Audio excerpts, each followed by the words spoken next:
This is a water tank. This is a solar panel. This is a battery. This is an RV pump. And this is all you need to get pressurized water on your property.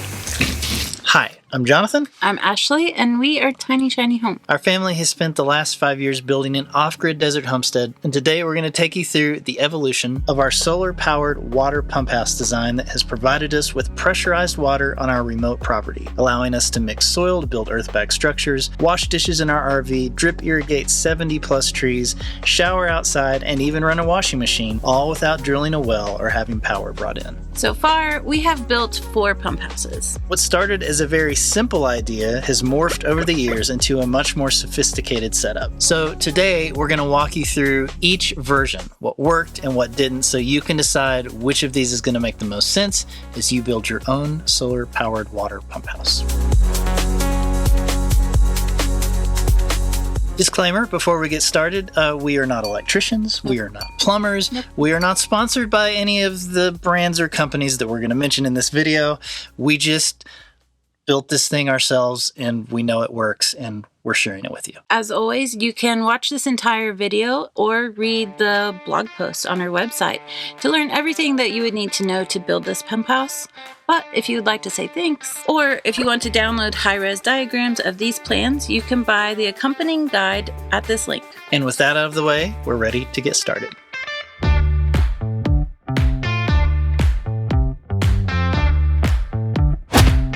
We actually stumbled on this idea out of necessity. After pulling our 1972 vintage Airstream onto our raw land in southeast Arizona, we quickly realized that water was our first priority. Here, drilling a well is cost prohibitive to the tune of $60,000 or more. And because of unregulated big agriculture and dairy farms in the area, the water tables are dropping quickly. So we didn't feel like a well was a good investment. Long term, we're focused on rainwater catchment, but at the beginning, we had no roofs to catch water on, so we had to get creative. First, we bought a 2,600-gallon water storage tank that was permanently set on the property. We'd throw a 330-gallon IBC tote in the back of our truck, drive to the nearby well share, fill it up, and transfer the water to the big tank ourselves with a generator and transfer pump.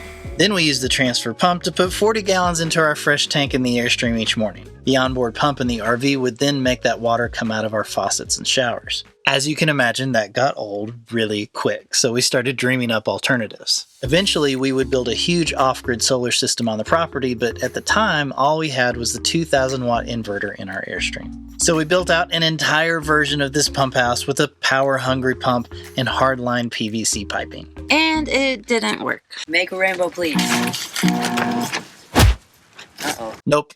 Because our batteries are 12 volt and we were inverting that power, even a small shallow well pump running on AC would just draw too much and it would trip the inverter. And then even if it did manage to occasionally pressurize it and not trip the inverter, the fittings would also leak. It was at this exact moment that we decided we needed to start over. How could we build an independently powered pressurized water system without investing in a much larger system or a bigger generator? Well, it turns out the answer was in our RV all along. After some tests, we realized that the 12-volt pump in our RV was powerful enough to pressurize the amount of water we needed and could be run on a battery and solar panel. Adding a pressure tank made the output more consistent and helped put less wear on the pump motor. Plus, since the RV pump had a pressure switch and a check valve already built in, it made plumbing much easier for us non-plumbers. Over the years, we've taken this simple idea and made it better, adding additional freeze protection, smart power monitoring, even filtration systems. But let's not get ahead of ourselves. First, we need to build a structure to put all of this stuff inside.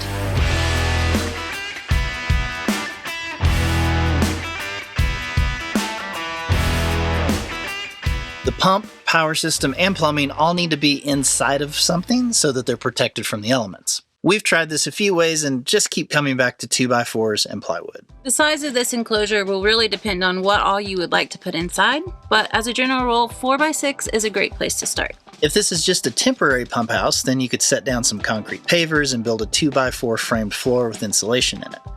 For a more permanent pump house, you can pour a small concrete pad, put some bolts in to attach the frame to, put an overflow drain for when it leaks, and stub up some PVC pipes so you can bring water from the tank in and send it out to remote spigots. Build up your walls about 3 foot, put plywood on the outside, fill the cavities with insulation, and then build a slanted shed-style roof with hinges so that you can access the inside. Bonus points if you slant that roof south to put your solar panel on. Or north, depending on where you live. Now, we usually build these half-height boxes because if you build a full-size one, then you have to start looking at doors and windows and it gets really expensive. Plus, there would just be a lot of wasted space for such a small pump system. But, I mean, they can be hard to work on. My torso isn't long enough. And if you're like reaching way down into that cavity, so if you want to build a full-height one, go for it. If you can place the box right next to your water tank, cut a hole in the back and slide the pipe coming from the tank through, wrapping the exposed area with insulation to keep it from freezing. If you're in a colder climate and want better protection, take your pipe directly down into the ground and then up through the bottom of the box. Hopefully we've given you some good ideas, but really the box can be whatever you want, and we don't want to tell you how to do that because the main point of this guide is to teach you how to put everything inside of it. Now, we are going to start with our simplest version and work our way up.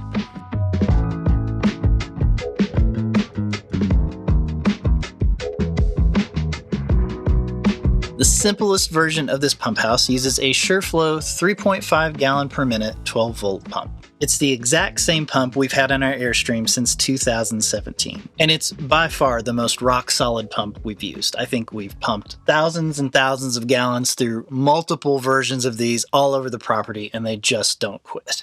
Now remember, power was our limiting factor with our original pump house fail, but with a 12 volt pump, this becomes much more manageable. To keep it simple, we recommend something like the 100-watt Renogy monocrystalline solar panel kit. It includes the panel, a solar charge controller, panel mounts, and all the cables in the same box. Easy. Grab a deep cycle 100 amp hour 12 volt marine battery. Now you might be wondering, why not a fancier lithium iron phosphate battery? Well, flooded lead acid batteries are cheap, simple, and work in pretty much any temperature environment. Lithium iron phosphates are a little more fragile. They need a BMS and a heater to keep working during the winter. So again, we want to keep it simple and reliable. Just go with the lead acid. Now it's time to start wiring it up. The first connections in line will be the positive PV cable from the solar panel to the positive PV input on the charge controller. Then the negative PV cable to the negative PV input. I would actually wait to hook these wires up until the very end because you don't want solar power coming through that panel and energizing the system while you're wiring everything else up. So we're going to do that last, and let's move on to the next step. Out of the charge controller, run the positive battery wire to the positive lug on the battery and the negative to the negative lug. Renogy's cables come with the ring terminals attached, but for all the other wires, you're going to have to make them up yourself. If you haven't done this before, I'll give you a quick tutorial. You'll want some wire strippers, a set of terminal rings, and a crimper. The terminal rings have two measurements. The first is the wire size it will accept, and the second is the size of the hole in the ring itself. For this setup, you'll be using 12 gauge black and red wire, so you'll want a box of 10 to 12 gauge with a 3/8 inch ring, which is big enough to fit on the post of the battery. To make the connection, strip the coating back so the copper is visible, just enough so that when inserted, you can't touch the bare wire inside of the insulated area. Then using the correct color on your crimp tool, make a nice tight crimp. Yank on it to make sure it won't come loose. Then make up the positive and negative wires from the battery to the RV pump. Since we're not using a load center in this setup, you'll need to wire in an inline fuse from the positive wire of the pump to the battery. The SureFlow pump uses a 15 amp blade fuse, but don't put it in yet. We want to keep everything isolated while making up your wires, so leave it out until you're ready to start pumping water. Speaking of water, let's take a look at the plumbing side of this install. By using that small 12 volt RV pump, we can use 1/2 inch braided flexible tubing that attaches with hose barbs and hose clamps. There are a few benefits to this. Number one, it means physically connecting everything in a small space gets a lot more flexible. Number 2, the clamps allow you to take apart, change things, and repurpose without breaking anything like gluing PVC or crimping PEX wood. And number 3, the nylon fittings and tubing can slightly expand and contract, making it more resilient during freezing conditions. The pump itself also has several benefits. The check valve and pressure switch are built in, simplifying the plumbing. It's small and easy to mount in tiny spaces, and it uses very little power. Combined with an accumulator tank, it will give you plenty of pressure. I should say, all of these plumbing diagrams are really just suggestions, right? My goal is to teach you all the different bits and how they might connect together so that you can design and build your own pump house exactly the way that you want. Cool? Cool. Now, as you start plumbing everything, remember that ball valves are your friend. This will give you a way to maintain or troubleshoot and separate all the different appliances and branches whenever you need to work on the system, which is going to happen eventually. Starting with your water tank, you want to shut off right at the source. This will depend on what kind of fitting your tank has. Our first one had a 3-inch threaded port, so we installed this huge 3-inch ball valve. It's kind of overkill, but it works. Most tanks will have a 2-inch threaded port, so install a bushing reducer and a heavy-duty ball valve. From there, you'll just need to head to the hardware store and get whatever fittings you need to step down to a 1/2-inch female threaded adapter, made out of PVC. Our first pump house had what we called a gravity spigot. It was a low point drain that would let the water come out without the pump if needed. That's where the first side of the T goes. On the other side of the T is where we switch over to the flexible tubing and the hose barbs. You'll be using a lot of 1/2-inch hose barb by 1/2-inch male NPT fittings. We recommend good quality plumber's tape wrapped several times clockwise and some pipe dope when you thread your connections in. Tighten by hand and then use a wrench to add a few more half turns. Don't over tighten it. Now on the pump side, you're going to need to get a few additional items. Buy the strainer filter and screw that onto the input side of the pump. I've never needed any tape or dope on this one, just make sure you don't cross thread it. Then buy a 1/2-inch FPT by 1/2-inch barb straight swivel and attach it to the filter. Cut your flexible tube to the right length and slide on a 5/16 miniature hose clamp on each end. Push the tube onto the barb all the way and then slide the clamp down near the end and tighten with a socket. I always try to adjust the hose clamp where I can easily access the head later for tightening or disassembly. Now you have water coming into the pump. Where does it go from there? For the purposes of this example, we're going to send it to an underground line, to a pressure tank, and to a spigot right on the outside of the pump house. I recommend buying all your pieces and laying things out on the table before you start assembling. Even better, go ahead and thread all your hose barbs into your ball valves so that connecting the flexible tubing goes quickly. On the output of the pump, add another 1/2-inch FPT by 1/2-inch barb straight swivel and connect your first ball valve.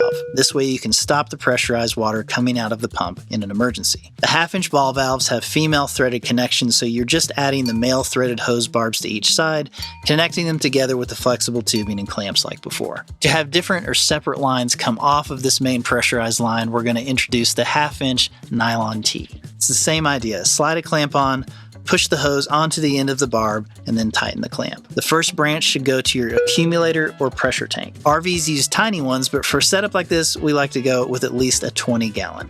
This doesn't mean that it actually stores 20 gallons of pressurized water. It's usually about half that, but either way, it gives you a really good buffer.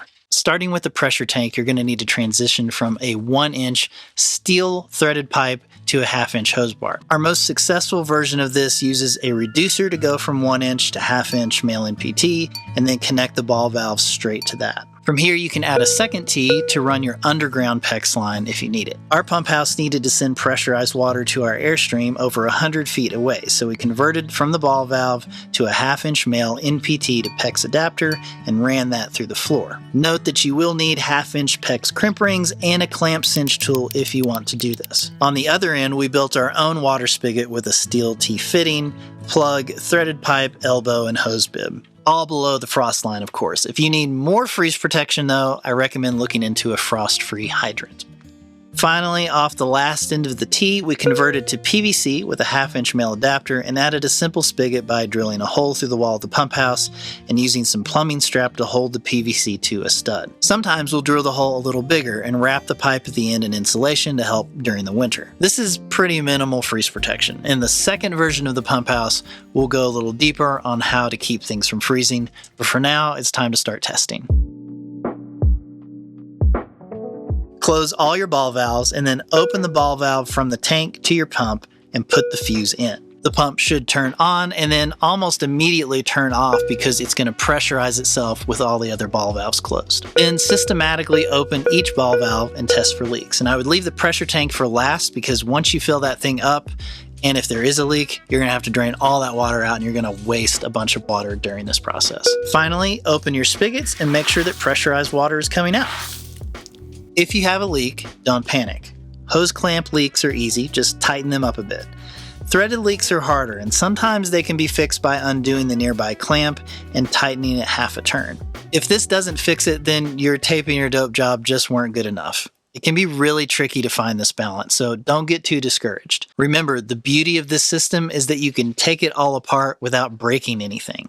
Now we need to set your pressure tank. Use a bicycle pump or any air pump that shows the pressure reading and let the air out until you're at 25 psi. This is because it needs to be 2 psi lower than when the pump turns on. If you end up getting a different pump, you'll just need to find the specs on that and adjust appropriately. When set correctly, the SureFlow 3.5 gallon per minute pump will take about 10 minutes to fill the 10 gallon availability of a 20 gallon pressure tank. So just be patient.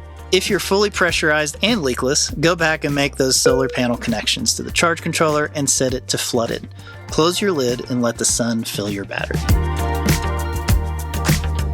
This system is oversized, so as long as you're using the pump a fairly normal amount, you have a decent amount of daylight hours, and the panel's actually pointed towards the sun, you shouldn't run out of power. Congratulations! You officially have your very own solar power pressurized water pump.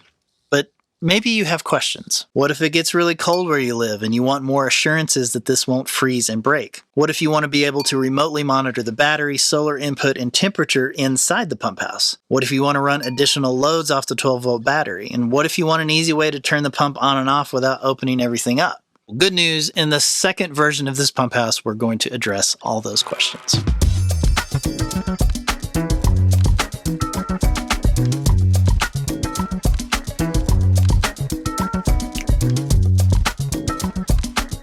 Oh, hey, you're back. I am. Sometimes when you deep dive, it gets a little too nerdy for me and I can't do it. That's okay.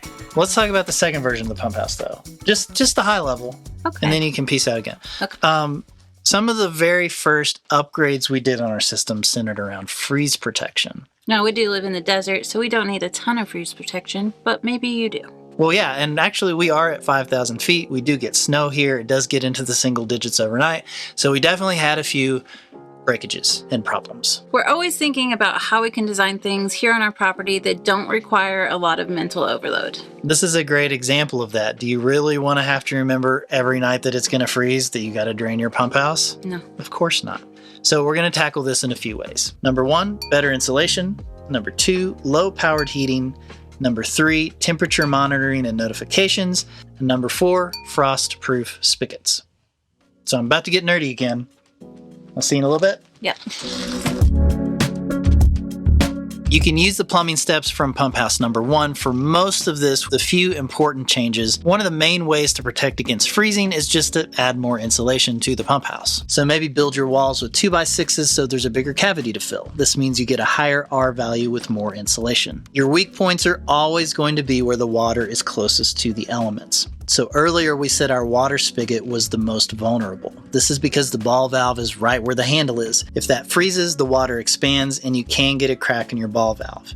Yes, this has happened to us.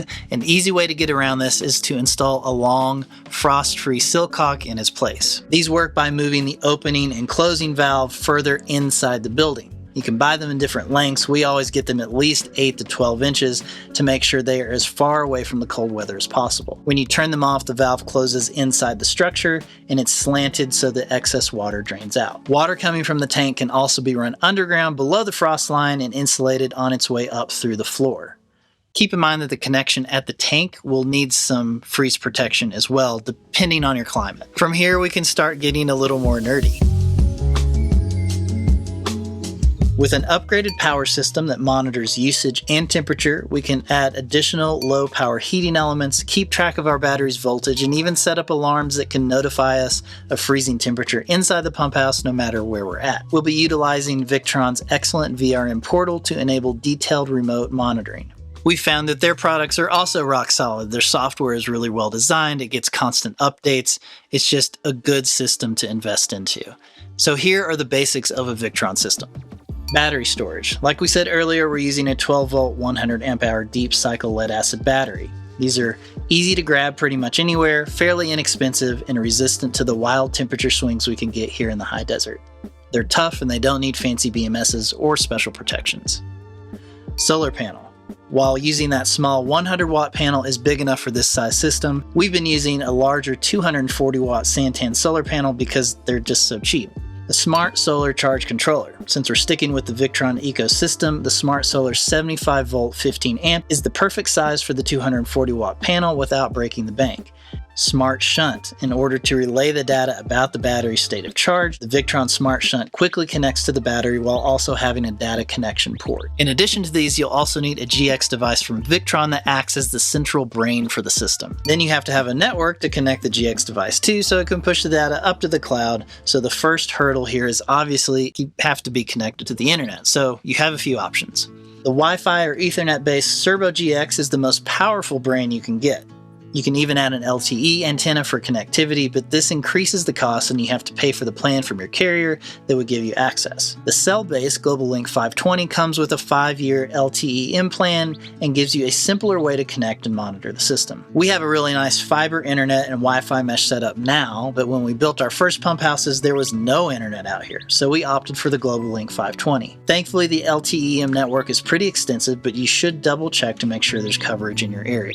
This example uses the Global Link 520, but just so you know, you can switch it out for the Servo GX if you already have Ethernet or Wi-Fi available. We will show you how to connect the Servo in the third version of the pump house. Turns out these plastic storage totes from the hardware store are a great off-the-shelf solution that don't cost much. A 12 by 26 by 18 bin is the perfect size to put your battery in, a few pieces of scrap wood for mounting everything for easy access. The walls are thin and easy to drill through to install rubber grommets to run wires through, and while they aren't water or airtight, they do provide considerable protection for everything. Plus, since the lid isn't sealed, the battery can still vent. This allows you to wire up everything inside the box except the solar panel and the loads, carry it where you want, and then run those wires in when you're ready. Just so you know, I'm going to try to get through this electrical part as quickly as possible, but if you have questions or you want more details, we have an entire article and video that I'm going to link up here and in the description that you can go check out. We are moving into the wiring phase, so there's a few things to keep in mind. Number one, while connecting your system, make sure everything is off. All the breakers, all the fuses, all of it. Number two, do your best to run all positives together and all negatives together so that you're completing the circuit at the last step. Number three, always cover your battery post so you don't short anything with an accidental tool drop. And number four, make these connections and we'll go through the boot up process at the end. Earlier, we learned how to make ring terminal connections. For this system, you're going to add a few more things to your arsenal. You'll also be learning how to use spade or butt terminals and screw clamps. I recommend having wire strippers, crimpers, screwdrivers, and a big box of connectors on hand. For this setup, you can use 10 or 12 gauge wires other than the wiring that might come with some of these devices. So we're going to start with solar. We mentioned earlier that we're using this 240 watt panel from Santan Solar. It runs at 37 volts and 8 amps, and the PV wire is usually 10 gauge. Step one, you'll want to start by running the PV positive and negative wires to a 2-pole 10 amp circuit breaker. This is to protect the charge controller from any spikes coming from the panel. Number two, from the breaker, we go to the positive and negative PV in connections on the Victron Smart Solar MPPT 75 volt 15 amp. Step three, coming out of the charge controller, the positive wire runs through a 25 amp mini ANL fuse and cover to the positive post of the battery. This is an additional source of protection for the battery from any spike that might come from the charge controller. Step four, from here we come off of the positive post of the battery through a 25 amp DC circuit breaker. Step five, we add a small fuse block or load center. This will allow us to isolate each item we want to connect and fuse them individually. Now for the rest of the Victron gear. Step six, the Victron Smart Shunt connects its battery minus side directly to the negative post of the battery. The system minus side is where all the other negative wires will connect together. There's also a VBAT plus wire that connects directly to the positive battery post. Step 7, finally, the Global Link 520 is hardwired directly to the positive and negative post so it always has power. At this point, you can also connect the solar charge controller and smart shunt to the global link with VE direct cables so they all start talking to each other. Now the global link and smart shunt should be on. You'll want to install your A&L fuse so the charge controller can turn on as well. Before we connect any loads, let's make sure we tweak the settings in all of the Victron gear to work with the battery and the system that we're installing. The easiest way to change settings is to use the Victron Connect app on a smartphone or a tablet. This is done by Bluetooth, so you just have to be close by and you'll see the option to connect. We're just using generic 12-volt lead-acid battery settings here. Make sure you check with your battery manufacturer to see if you need to do anything different. So we set our battery capacity to 100 amp hours and our charged voltage to 13.2 volts. We left all the other settings as is. Now we need to tell the charge controller how to charge the battery. Set the battery voltage to 12 volt, tap user defined for battery preset, choose absorption 14.3 volts, float 13.4 volts, and equalization 14.3 volts. Finally, we need to connect this whole Victron system to the VRM portal. If you don't already have a VRM account, make sure to create that first. Then click Add Installation and choose the Global Link 520 icon. It's going to ask you for the VRM portal ID that's located on the back of the Global Link. It might be on the box if you still have it, but learn from my mistake. Before you install all this stuff, take a picture of all the numbers on your Victron devices before you have them in place. Pop that number in, give it a name, and as long as the global link is connected to the LTEM network, you should see it load in your VRM. That's it. To keep data usage low, the global link updates every 15 minutes, and you'll see your solar input wattage and battery state of charge. And now that you're connected to the VRM, you can set up your own alarms and notifications, run custom widgets and reports, but we'll get to that in a minute. First, we need to run our loads. We'll be upgrading this setup by adding an RV tank heater and a switch for easy access to power loads on and off. The biggest difference between pump house number 1 and this pump house's electrical system is that now we have a load center. This means we'll be connecting the positive wire from each appliance to an individual spot on the load center and then adding the proper size blade fuse, which should be 1 1/4 times the max amperage it should draw. The negative wire for each appliance will go to the system minus side of the smart shunt.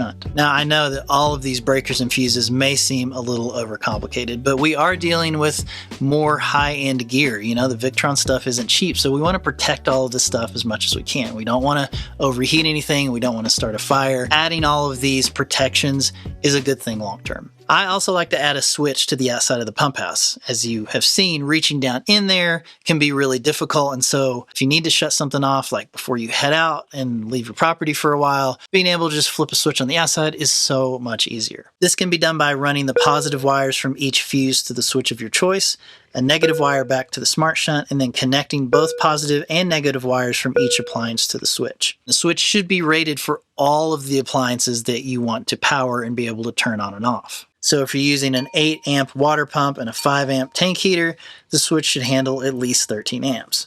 Jury's still out whether these tank heaters work, but theoretically, once they reach a certain low temperature, they will turn on, and they should provide some extra warmth inside your pump house. Now, the final step is to complete all of the circuits. So install your individual blade fuses for each appliance and flip on that 25 amp circuit breaker. If you install the switch, now is the time to turn it on and make sure things are working. Finally, flip the 2-pole 10 amp circuit breaker and confirm that the solar panel is charging the battery. This is easy to see in the Victron Connect app or in the VRM if it's connected. Now that the base system is set up, it's time to enable temperature monitoring and notifications.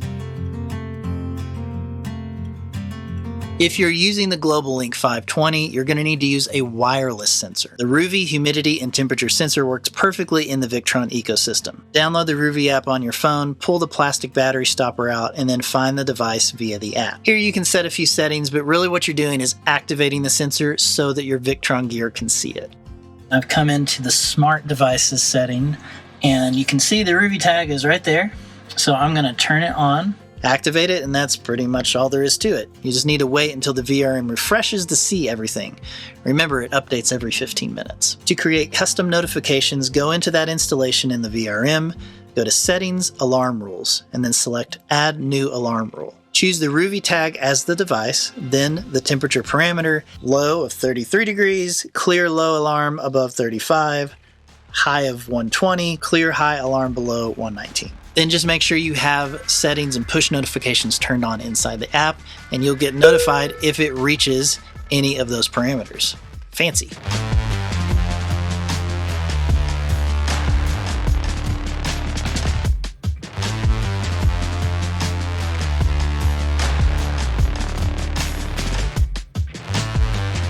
All right, are you ready to talk about solar pump house number 3? I could not be more ready.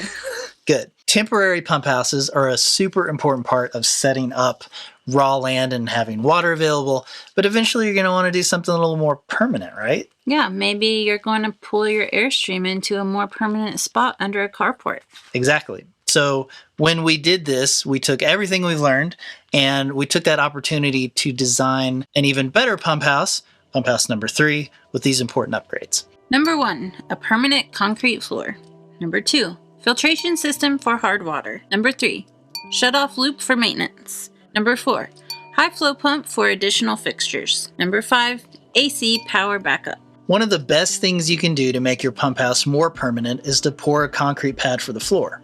This allows you to create a clean separation from the ground and a much nicer surface to work with when building out the inside. Here are a few things that we recommend. Add in J-bolts around the perimeter for your framed walls to attach to. Build an overflow drain just in case something leaks. And stub up insulated pipes to the underground water input or output later. Now the inside of Pump House 3 is very similar to the inside of Pump House 2, but I'm going to let Jonathan tell you all about it.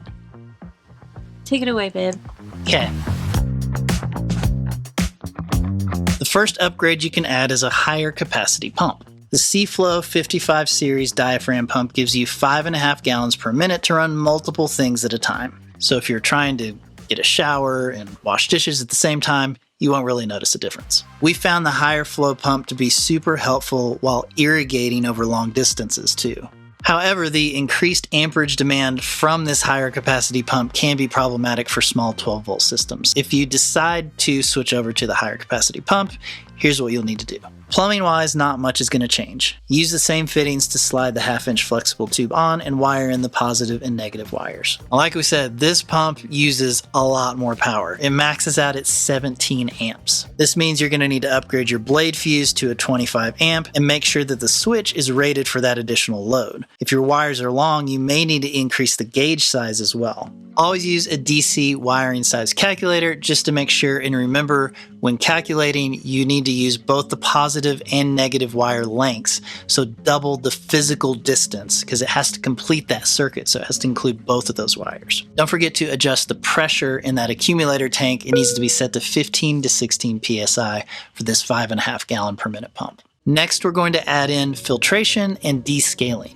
We catch as much rainwater as we can, but sometimes we have to haul water in from a local well share. We've noticed it's very hard water and it clogs up our shower heads and sink faucets. So out of the pump, we'll go to the pressure tank first, but immediately tee off to the filters and the bypass loop. The idea is that we want all the water to pressurize and then be filtered before it goes out to the spigots. But we also want to make sure we have a way to bypass that filter system if we need to work on anything. Coming out of the pressure tank, use another 1/2-inch nylon barb tee to start the loop. On one side, there will be a ball valve that stays closed during normal operation. On the other side is a ball valve that begins the filtration. First is a spin-down sediment filter. This will collect any large sediment and help the other filters last longer. Note that you'll need a 3/4-inch male NPT to 1/2-inch hose barb on each side. Then you can use something like the A.O. Smith whole house filter combined with their salt-free descaler to ensure better quality water coming into your house. Both of these use that larger 3/4-inch male NPT to 1/2-inch barb on each side, and you do want to follow the instructions for flushing before installing. So the order is number 1, spin down sediment filter, number 2, whole house filter, number 3, descaler. On the output of the descaler, add another ball valve, tee back into the line, and that completes the bypass. When you need to replace these filters, simply shut off the ball valves at the beginning and the end, turn on that other ball valve so that the water keeps flowing through so you can use your system while you're doing that work. Easy. Also, I should say that filtration system, will filter the water that comes out of your faucets, whatever it's connected to. Doesn't necessarily mean I would drink or cook with it. I would do some additional filtering for that. From there, you just run your 1/2-inch flexible tube to whatever fixtures you like, through the wall of the pump house, underground to somewhere else, whatever works for your specific setup. Finally, we'll explore a different way to keep tabs on your temperature and add AC backup. Now, in the second version of the pump house, we assumed that you may not have internet yet, so we said to use the Global Link 520. By the time you're ready to build a permanent pump house, you might have internet set up. So this wiring diagram is going to explore what the Serbo GX looks like instead. The benefit here is that you can connect it directly to Wi-Fi or Ethernet and use a simpler hardwired temperature sensor instead of the wireless one. You'd still connect your charge controller and smart shunt via VE Direct cables, and then use the temperature input on the Serbo to connect this hardwired sensor. Programming your notifications works the same, just choose the new sensor and input your values.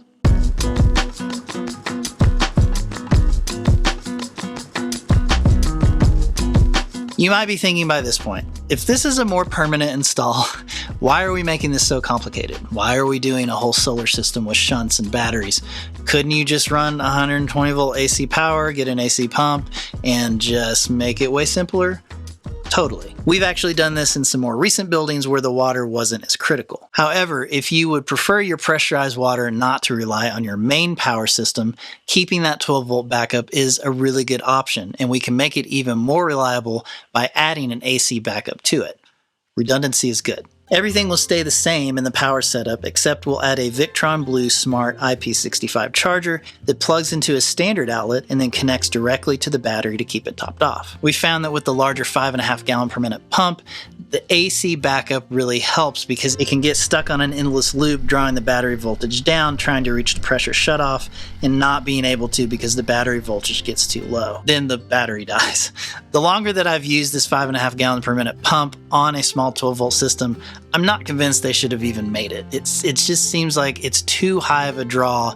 You can only use it for short periods of time before you start having problems. The good news is that by adding that AC charger, it not only keeps the battery topped off all the time, but it can augment the battery and solar charger to ensure that the pressure is always reached quickly. The charger comes in several options and sizes. We went with the 12 volt 15 amp version and kept it on default settings. Connect the negative line of the smart shunt for more accurate readings of the power coming in. And there you have it. It's the fanciest solar pump house you'll ever see. Yeah, now don't forget, these are just options, right? So you can take bits of solar pump house 1, 2, and 3 and like mash it together and make your own thing. It's kind of the beauty of a modular system like this.